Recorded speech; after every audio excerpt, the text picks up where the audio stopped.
یہ نواب اکبر بگٹی ہیں جنہوں نے آزادی کے بعد قائد اعظم کا ساتھ دے کر اپنے کئی بلوچ سرداروں کی مخالفت مول لی تھی، مگر تاریخ کا المیہ دیکھیں، برسوں بعد اسی اکبر بگٹی کو ایک فوجی عامر نے غدار قرار دے دیا۔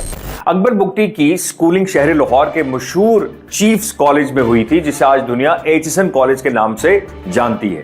اپنے اسکول کے دنوں میں وہ جتنا عرصہ یہاں پڑھتے رہے، وہ یونیفارم کی بجائے روایتی بلوچی لباس پہن کر کلاس میں آتے۔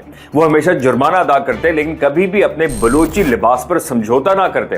90s کے ایواد میں یہ اکبر بگٹی ہی تھے جنہوں نے پروٹیسٹ کرتے ہوئے قومی اسمبلی میں اردو زبان کا بائیکاٹ کر رکھا تھا اور صرف بلوچی انگریزی میں تقریر کرتے تھے۔